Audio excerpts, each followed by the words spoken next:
আসসালামু আলাইকুম ভিউয়ার্স, আমি পারভেজ আহমেদ। ঢাকা স্টক মার্কেট চ্যানেলে স্বাগতম। আশা করি আল্লাহর রহমতে সকলে ভালো আছেন, সুস্থ আছেন।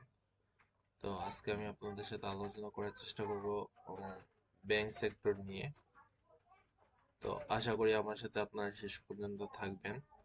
তো ব্যাংক সেক্টরে যদি আমি দেখি, ব্যাংক সেক্টরে সাধারণত যেটা হয় যে আপনার আহ, নভেম্বর ডিসেম্বর মাসে ব্যাংকে একটা ক্রেজিনেস থাকে সাধারণত, এবং সেই জায়গায় আমরা দেখতে পাই যে ব্যাংক সেক্টরটা মুভ করে। যদি এবছর আমরা দেখি তাহলে নভেম্বরে দেখতে পাচ্ছি যে নভেম্বরে একদম লো ছিল, নিয়ার অ্যাবাউট 13.14। সেই জায়গা থেকে বাড়তে বাড়তে আমাদের আহ 15 ফেব্রুয়ারি 17.5-এ চলে যায়, অর্থাৎ অনেকগুলো ব্যাংক বেশ ভালো পারফরমেন্স করছে। এবং এখানে পাঁচটি ব্যাংকের মতো ব্যাংক সেক্টর থেকে চলেছে। তারপরেও ব্যাংক ওভারঅল ব্যাংক সেক্টর কিন্তু ভালো একটা মুভমেন্টে ছিল। তো এখন আমরা জানার চেষ্টা করব যে ব্যাংকের এই মুভমেন্টটা কি শেষ হয়ে গেছে নাকি আরো সামনে আছে। সো যদি আমি আমার চার্টে দেখাই তাহলে দেখা যাচ্ছে যে স্ট্রং একটা রেজিস্ট্যান্স ছিল 17 টাকা 50 পয়সা।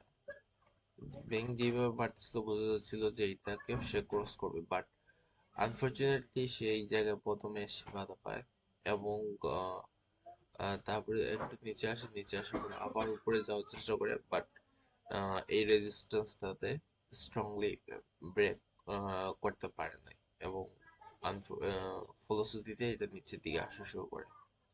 সো এই জায়গায় ডাবল টপ তৈরি করছে, দ্যাটস মিন সাপ্লাই, ভালো একটা সাপ্লাই চলে আসছে ব্যাংক সেক্টরে। এবং গতকালকে আমরা দেখলাম যে সম্ভবত ব্র্যাক ব্যাংকে হিউজ একটা পার্সেন্টেজ নেগেটিভ ছিল। আর যদি আমি টেন্টের কথা দেখি, টেন্ট টেন্টে কিন্তু এই জায়গাতেই আপনার নেগেটিভ ট্রেন্ডে চলে গেছে। সো ব্যাংক সেক্টরের সামনের দিকে আহ, এই জায়গায় একটা সাপোর্ট আছে, নেন 1590 কাছাকাছি একটা সাপোর্ট আছে। সো এই জায়গায় একটা কনসলিডেশন করবে। দেন যদি এটা ব্রেক করে তাহলে নেন অ্যাবাউট 1480 তে আসার সম্ভাবনা আছে। হয়তোবা তার ডিভিডেন্ড ডিক্লারেশন হবে, ডিভিডেন্ড ডিক্লারেশনের উপরে ডিভিডেন্ড যখন অ্যাডজাস্ট হবে দেন মেবি আমরা নেরো 14 বা 1370 এরকম রেঞ্জেও আমরা দেখতে পারি। সো এগুলো হচ্ছে সম্ভাবনা, এগুলো কোনো ফ্যাক্ট না, সবগুলো পসিবিলিটি। সো আমরা এই পসিবিলিটি গুলো পাচ্ছি। সো আপাতত দৃষ্টিতে বোঝা যাচ্ছে যে ব্যাংক সেক্টরে যদি প্রফিট থাকে প্রফিট বুকিং করা উচিত, বা এই লেভেলে যেহেতু চলে আসছে, আর আপনি যদি এই লেভেলে ছাড়তে পারেন এবং এক এই যে যদি 1 টাকার মতো আপনি গেপ করতে পারেন, দেন আপনি এই সমস্ত স্টকগুলোকে হাতে রাখতে পারেন যারা ডিভিডেন্ড ডিক্লারেশন করার পরে যদি এই লেভেলেও চলে আসে, তবুও তাদের প্রাইসটা অ্যাডজাস্টেড হয়ে যাবে।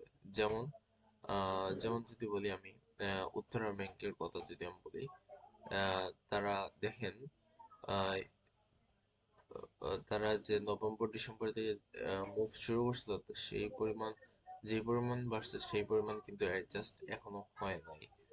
আহ, এবং তাদের ডিভিডেন্ডের রেশিওটা অনেক ভালো আছে। সো এই জায়গা থেকে যদি তারা 20% পড়ে যায়, 20% দ্যাটস মিন 20 টাকাতে চলে আসে, দ্যাটস মিন তারা যদি আগের জায়গায় চলে আসে, তাও আপনার বেশি একটা ক্ষতি হবে না, কারণ আপনি ডিভিডেন্ড দিয়ে আপনার ক্ষতিটা পুষিয়ে নিতে পারবেন। সো এইরকম যদি কিছু ব্যাংক দেখতে পারেন যারা ডিভিডেন্ড দিয়ে আপনার ক্ষতিটা পুষিয়ে দিতে পারবে, দেন তাদের উপরে আপনি অবশ্যই ট্রাস্ট করতে পারবেন। বাট অবশ্যই দেখা উচিত যে আপনি কোন জায়গায় কিনতেছেন। সাপোজ এই স্টকটা যদি আমি এখন এই লেভেলে কিনি, এটা আমার বোঝা উচিত যে এই জায়গা থেকে আর কতটুকু বাড়ার সম্ভব আছে। অবশ্যই যাতে বেশি বাড়ার স্কোপ নাই। সো দ্যাটস মিন আপনি অন্য একটা স্টকে মুভ নিতে পারেন প্রফিট থাকতে। আদারওয়াইজ ওয়েট করেন যে কখন একটা ভালো একটা অ্যামাউন্ট আসে।